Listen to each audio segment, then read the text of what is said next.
अपने पिछले भाग में जाना इस जीवन में हमें क्या उपलब्ध है। इस जीवन में हमें अपने परमार्थ के लिए, अपनी उन्नति के लिए दो चीज़ें मिली हैं प्रकृति द्वारा।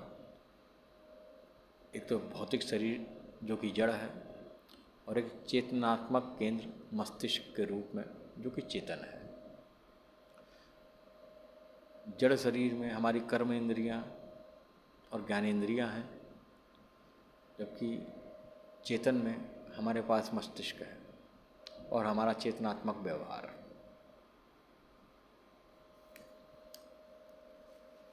ये पूरा ब्रह्मांड जो है चेतना से व्याप्त है। ये ब्रह्मांड जो है उस ईश्वर का प्रत्यक्षीकरण है, यह उसी एक केंद्रीय ऊर्जा का फैलाव है।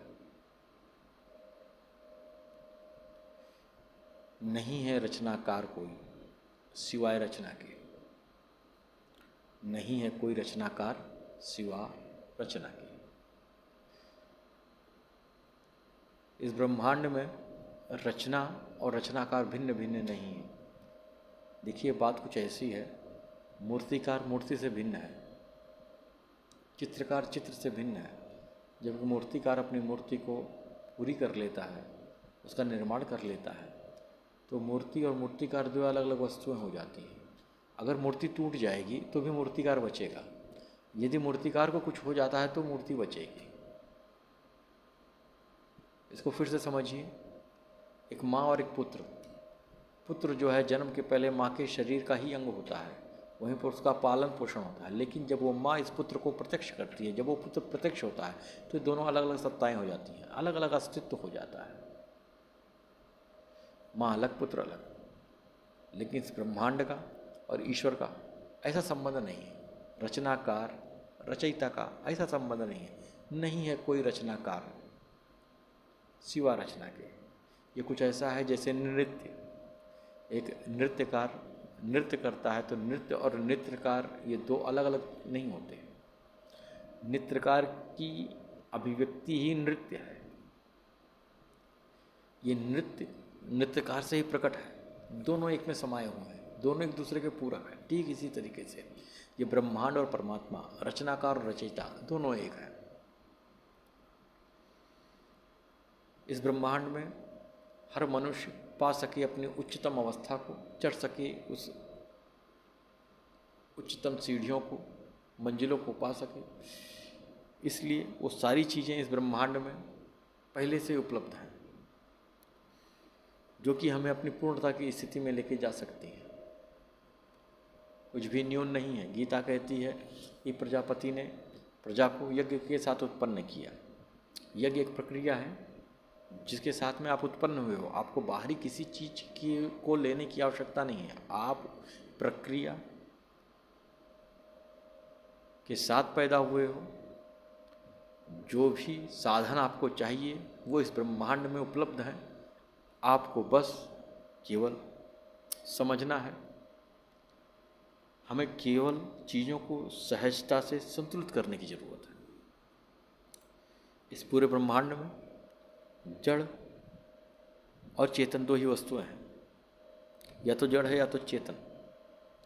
यह चेतना का ही स्तर है जो मनुष्यों को अन्य कृत्यों से ऊंचा बनाता है, मनुष्यों को श्रेष्ठ बनाता है। क्योंकि चेतना देखी, छुई और स्पर्श नहीं की जा सकती, यह हमारे अनुभव में आती है। चेतना क्या है? चेतना वह है जिसे 5 ज्ञानेंद्रियों द्वारा पकड़ा नहीं जा सकता, जिसका कोई भार नहीं है, जिसका जो स्थान नहीं गिरता। यह है चेतना। बियॉन्ड द टाइम, टाइम से परे है ये। इसका कोई टाइम नहीं है, ये टाइमलेस है। यह है चेतना। कभी आपने महसूस किया कि मेरा प्रेम, मेरी भावना आज 100 साल पुरानी हो गई, 100 साल बूढ़ी हो गई? जब मेरे पास 1000 विचार चल रहे हैं तो अब 1001वां विचार नहीं आ पाएगा। इतना ओवर क्राउड हो चुका है, इतनी भीड़ हो चुकी है मेरे मस्तिष्क में। नहीं, ना तो ये भार हो, इसके पास भार होता है, ना ही ये टाइम द्वारा बाधित होता है, समय द्वारा बाधित होता है। ये भावना है, ये सोच है, ये चेतनात्मक है। आप यहाँ पर मौजूद हो, आप मुझे सुन रहे हो, ये आपकी चेतना ही है। जो आपका होना, आपका सुनना आपके अनुभव में आ रहा है। इस चेतना का कम या अधिक स्तर हमें अन्यों की अपेक्षा श्रेष्ठ या निंदनीय बनाता है। ये पूरा ब्रह्मांड चेतना से भरा पड़ा है। ये ब्रह्मांड ब्रह्मांडीय ऊर्जा से भरा पड़ा है।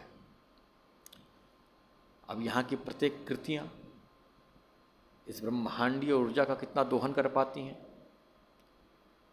इन कृतियों में चेतना का स्तर क्या है, ये उनकी श्रेष्ठता को प्रदर्शित करता है। 3 प्रकार की चेतना इस ब्रह्मांड में है: साधारण चेतना, आत्मीय चेतना और ब्रह्मांडीय चेतना। साधारण चेतना में पूरा ब्रह्मांड बैठा हुआ है, पूरा संसार बैठा हुआ है। इस साधारण चेतना को बढ़ाते हुए हमें आत्मीय चेतना तक पहुंचना है, और आत्मीय चेतना से तरक्की करते हुए हमें ब्रह्मांडीय चेतना तक जाना है, ताकि हम उस परम पद को, उस परम सत्ता को समझ पाएँ, उसका अनुभव कर पाएँ, उसकी पहचान कर पाएँ। अगर मैं ये कहूँ कि ब्रह्मांड सांस लेता है, तो क्या आप मानोगे इसे? ना, मानने की आवश्यकता नहीं। आपको मानने की कतई आवश्यकता नहीं है। बहुत माना आप लोगों ने आज तक, हमने बहुतों की मान लिया। अब तो ज़रूरत है जानने की। जो आपके अनुभव में आए उसे जानो बस। मैं कह रहा हूँ, मेरी बात को भी मानने की ज़रूरत नहीं है। मानना जहर है। ये तो ऐसा बात हो गया कि एक जेल से निकले दूसरे जेल में चले गए, एक बोझा उतारा दूसरा बोझा फालतू में लाद लिया। लादने की ज़रूरत नहीं है। आप मेरी बातों को सुनकर इसका निरीक्षण करिए, इसको अपनी कसौटी पे, अपने तर्क की कसौटी पे कसिए, सिद्धांत की कसौटी पे कसिए, वैज्ञानिकता की कसौटी पे कसिए। अगर आपके अनुभव में आता है, स्वीकार करिए। जब आप अपनी चेतना और उसे लेने में, उसे संतुलित करने के बारे में समझ जाएंगे, तब आप स्वतः ही सब कुछ समझ में आने लगेगा, सब कुछ आपके अनुभव में आने लगेगा। हम अपने ज्ञानेंद्रियों के माध्यम से आवेगों को अंदर लेते हैं। इसके अलावा 2 और माध्यम है जिनके द्वारा हम बाह्य तरंगों, वस्तुओं को अपने अंदर लेते हैं। पहला माध्यम है आपका खाद्य और पेय, दूसरा माध्यम है श्वसन। हमने अभी तक यही जाना कि ज्ञानेंद्रियों के माध्यम से हम बाहरी पर्यावरण के संवेगों को, आवेगों को अपने अंदर लेके जाते हैं।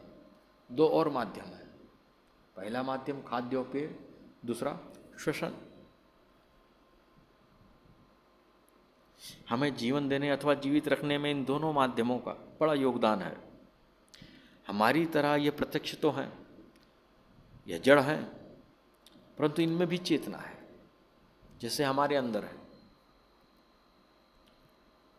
हम इस ब्रह्मांडीय पर्यावरण से लेते हैं 4 प्रकार की ऊर्जाएं: कोशिकीय ऊर्जा, आणविक ऊर्जा, चुंबकीय ऊर्जा, इलेक्ट्रिक ऊर्जा, विद्युतीय ऊर्जा। ये चारों प्रकार की ऊर्जाएं इस ब्रह्मांड में हमारे चारों तरफ हर इंच में फैली हुई हैं, परंतु हमारे पास केवल पहले प्रकार की ऊर्जा का दोहन करने की क्षमता विकसित हुई है। हमारा जो पहला चरण है, हमारे मस्तिष्क का जो पहला चरण है, वो इतना ही क्षमतावान है कि वो पहले प्रकार की ही ऊर्जा का दोहन कर सकता है। बाकी के 3 बाद वाले ऊर्जा का दोहन करने के लिए हमें अपने अन्य चरणों को जागृत करना होगा, उन्हें विकसित करने की आवश्यकता है। मस्तिष्क के पहले चरण में जहाँ हमारा व्यवहार 3 केंद्र बिंदुओं के साथ होता है, उस स्तर पर हम केवल कोशिकीय आणविक ऊर्जा का ही दोहन कर पाते हैं, जिससे हमारी मूलभूत जिंदा रहने की ज़रूरतें ही पूरी हो पाती हैं कि हमारा शरीर बना रहे, ये स्वस्थ बना रहे और इसमें चैतन्यता रहे। यह ऊर्जा हम खाद्य पदार्थ, पेय पदार्थ, श्वसन के माध्यम से ले रहे हैं। हमें केवल यह पता है कि ऑक्सीजन श्वसन हमारे रक्त को शुद्ध करता है, और रक्त परिसंचरण में मदद करता है।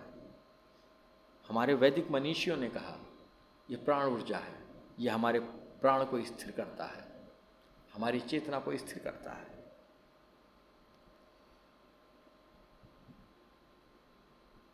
केवल ऑक्सीजन की बात नहीं है, प्रत्येक श्वास लेकर आती है अपने साथ में आणविक, चुंबकीय और विद्युतीय इलेक्ट्रिकल ऊर्जा।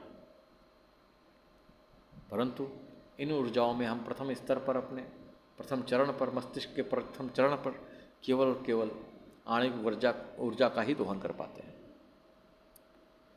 जो कि हमारे शरीर और जीवन की निरंतरता को बनाए रखने के लिए सहयोगी है। प्रचुर मात्रा में आंतरिक ऊर्जा और आणिक ऊर्जा के संचय हो जाने पर खुलता है एक नया आयाम, हमारे मस्तिष्क चेतना का एक नया भाग, जिसे हम कह सकते हैं अंतःप्रज्ञा। हमारे लिए यह कठिन है कि हम अपने मस्तिष्क के पहले चरण को संतुलित कर सकें। सबसे मुश्किल कार्य यही है। यदि यह हो जाता है अभ्यास और प्रयास के माध्यम से, उसके पश्चात आगे के भागों का जागृत होना, आगे की चरणों का जागृत होना बहुत ही आसान है, या स्वयमेव होने लगता है। शनय शनय हम धीरे धीरे ब्रह्मांडीय ऊर्जा के स्तर तक अपने चौथे चरण पर, मस्तिष्क के चौथे चरण पर पहुंच जाते हैं और उसे जागृत कर लेते हैं। पर्यावरण से हम 4 प्रकार की ऊर्जा को ग्रहण करते हैं। इसी प्रकार हमारे चेतन मस्तिष्क के भी 4 चरण होते हैं, जिनमें से जीवन के लिए उपयोगी पहला चरण ही हमारे पास जागृत होता है। बाकी के 3 भागों को खोलने के लिए, जागृत करने के लिए हमें प्रयास और अभ्यास दोनों ही करने होते हैं। पहला भाग कोश की आणविक ऊर्जा, दूसरा भाग आणविक ऊर्जा, तीसरा भाग चुंबकीय ऊर्जा, चौथा भाग इलेक्ट्रिकल ऊर्जा। पहले भाग और दूसरे भाग के बीच एक बहुत बड़ा रिक्त स्थान है, बहुत बड़ा खालीपन है, बहुत बड़ा खाली स्थान है। जब आप पहले चरण से दूसरे चरण की तरफ जाएंगे तो इस पहले चरण के दूसरे चरण के दरमियान में एक बहुत बड़ी खाई है, जैसे 2 पहाड़ों के बीच में एक गहरी खाई, गहरा रिक्त स्थान। और इस खाई के दूसरी तरफ खड़ा है हमारा दिव्य गुरु, जो इंतजार कर रहा है अपने शिष्य का कि कोई आए जिसको वो दे सके पूर्णता का ज्ञान और लेकर चल सके अपने शिष्य को पूर्णता की ओर। यह खाई वास्तव में है मुक्त क्षेत्र, विचार मुक्त क्षेत्र। इस खाई को पार करना वास्तव में मृत्यु के पहले मृत्यु का वर्ण करना है। जो अभ्यासी इस खाई को पार कर लेता है, इस रिक्त स्थान को पार कर लेता है, वह इस सृष्टि के रहस्यों का ज्ञाता हो जाता है। वर्चस्व, बल, ज्ञान, बुद्धि, मन, आनंद सब कुछ उसकी दास हो जाती है। ऐसा ही व्यक्ति कहलाता है ईश्वर का दोस्त, प्रकृति का मित्र। अब वह ऐसा व्यक्ति है जो सक्षम है देने में हर एक वस्तु जो चाहे, जिसको चाहे। इस क्षेत्र को पार करके ही, इस मुक्त क्षेत्र को पार करके ही उसकी धारणा, ध्यान, समाधि, जब तब स्वाध्याय की क्रियाएं पूर्ण होती हैं। तो क्यों ना जाएं हम उस ओर जहां विजय, अमरता, सबलता और निर्द्वंदता हमारा इंतजार कर रही है। ये खाई क्या है, इस तक हम पहुंचेंगे कैसे, चेतना क्या है और ये ऊर्जाएं क्या हैं, इस पर हम विस्तृत रूप से क्रमबद्ध तरीके से हर एक विषय पर चर्चा करेंगे। आप मेरे साथ बने रहें। मेरा उद्देश्य ये है कि मैं आप लोगों को वो सारी चीज़ें बता सकूं जिनका प्रस्फुटन मेरे गुरु कृपा से मेरे हृदय में हुआ। धन्यवाद।